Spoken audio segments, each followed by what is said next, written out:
Weight മാനേജ്മെന്റിനെ കുറിച്ചുള്ള നമ്മുടെ ഈ വീഡിയോ സീരീസിൽ കഴിഞ്ഞ തവണ ഇൻസുലിൻ റെസിസ്റ്റൻസിനെ പറ്റിയാണ് ഡിസ്കസ് ചെയ്തേക്കുന്നത്. ഈ വീഡിയോയിൽ ഇൻസുലിൻ റെസിസ്റ്റൻസിന് കൂടി കാരണമാകുന്ന ഒന്നിനെ പറ്റിയാണ് നമ്മൾ ഡിസ്കസ് ചെയ്യാൻ പോണത്. അതാണ് ഇൻഫ്ലമേഷൻ. ഇൻഫ്ലമേഷൻ രണ്ട് രീതിയിലുണ്ട്: acute inflammation and chronic inflammation. Acute inflammation എന്ന് പറയുന്നത് നമ്മുടെ ശരീരത്തിൽ എവിടെയെങ്കിലും ഒരു ഇഞ്ചുറി അഥവാ ഇൻഫെക്ഷൻ വരുവാണെങ്കിൽ നമ്മുടെ ശരീരം പ്രതികരിക്കുന്ന ഹെൽത്തി ആയിട്ടുള്ള ഒരു റെസ്പോൺസ് ആണ് അക്യൂട്ട് ഇൻഫ്ലമേഷൻ എന്ന് പറയുന്നത്. നമ്മളിവിടെ ഡിസ്കസ് ചെയ്യാൻ പോണത് അക്യൂട്ട് ഇൻഫ്ലമേഷനെ പറ്റിയല്ല, ക്രോണിക് ഇൻഫ്ലമേഷനെ പറ്റിയാണ്. ക്രോണിക് ഇൻഫ്ലമേഷനെ ലോങ് ടേം ഇൻഫ്ലമേഷൻ എന്നും പറയും. ക്രോണിക് ഇൻഫ്ലമേഷൻ ഒരുപാട് ഹെൽത്ത് ഇഷ്യൂസിന് കാരണമാകുന്നു. ഉദാഹരണത്തിന് ഒബേസിറ്റി, ഇൻസുലിൻ റെസിസ്റ്റൻസ് പോലുള്ളവ. ഇൻഫ്ലമേഷനും അതുപോലെ ഒബേസിറ്റിയും എങ്ങനെ കണക്റ്റഡ് ആവുന്നു എന്ന് നമുക്ക് നോക്കാം. നമ്മൾ അമിതമായ വണ്ണം വെക്കുന്നത് മൂലം ശരീരത്തിൽ കൊഴുപ്പിന്റെ അളവ് കൂടുകയും കൊഴുപ്പിന്റെ കോശങ്ങൾ വലുതാവുകയും ചെയ്യുന്നു.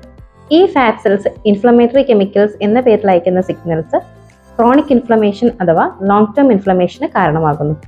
ഈ കണ്ടീഷൻ കാരണം മെറ്റബോളിസം കുറയുന്നു, അതുപോലെ ഹങ്കർ സിഗ്നൽസിന് തടസ്സം വരുന്നു. അതായത് നമുക്ക് ഭക്ഷണം കഴിച്ചു കഴിഞ്ഞാലും വിശപ്പടങ്ങാത്തതുപോലെ തോന്നുകയും വീണ്ടും വീണ്ടും നമ്മൾ ഭക്ഷണം കഴിക്കുകയും ചെയ്യും.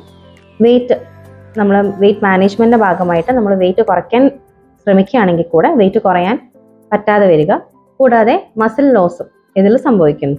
ശരിയായ ഭക്ഷണക്രമം ഇല്ലാതെ വരിക, അതുപോലെ ഉറക്കമില്ലായ്മ, സ്ട്രെസ്, എക്സസൈസ് വ്യായാമം ഇല്ലായ്മ, അതുപോലെ നമ്മുടെ പുവർ ഗട്ട് ഹെൽത്ത്, ഇവയെല്ലാമാണ് ക്രോണിക് ഇൻഫ്ലമേഷന് കാരണമാകുന്നത്.